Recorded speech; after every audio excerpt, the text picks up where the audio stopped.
alaikum. I just wanted to do a really quick video about children and Salah and making sure you're doing your prayers while you have kids, because I don't know about anybody else, but for me it was really hard to make sure I was doing my 5 prayers every day. It still is actually a struggle every single day to make sure I'm doing my 5 prayers every day, especially with baby, because I don't know if anyone else has this problem, but as soon as it comes time for me to pray, I don't know what happens with my daughter. She just starts crying. She knows. She's like my personal little adhan calling. So I'm just going to give you guys some tips on how to make salah while you have your baby. So the first tip, I have them written down on my computer, so I'm just going to read from there.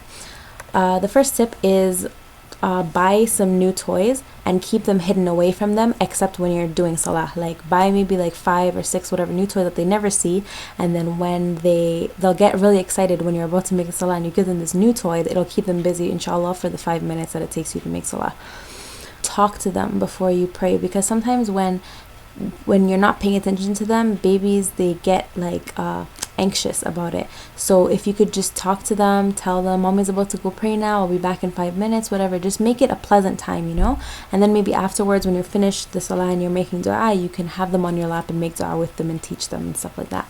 You need to recite the Quran to your children in like a calm voice often, so that when you're making salah and they hear you reciting Quran, they think that you're talking to them. That will help a lot, inshallah. Remember not to be harsh with them, even if they wreck your salah. Just be loving so that they don't begin to associate salah as something negative in their mind, which will make the whole situation worse. So during salah, you can touch them, so inshallah it will help them stop crying. Get your family members involved. If your husband's not doing anything, get them to help you with the baby. Get them to like hold the baby while you're doing it. It's only 5 minutes, so I'm sure somebody could like help you with that.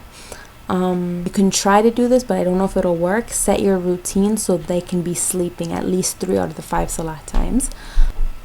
As soon as you finish praying salah, give hugs to your baby and kiss them a lot, and while talking to them, and then they'll learn the pattern. Mommy prays, then I get love. So yeah, those are just some tips. And you are allowed praying with your children. So for me personally, I hold my baby while I'm praying with her, and then bend down, hold her. You just kind of like adapt your movements to the baby, and then I just make her sit while I'm making sujood. So or you can pray on a chair with them in your lap. So yeah, so that's just to help out some of you moms who might be finding it hard to make salah when you have a baby. So good luck, and assalamu alaikum.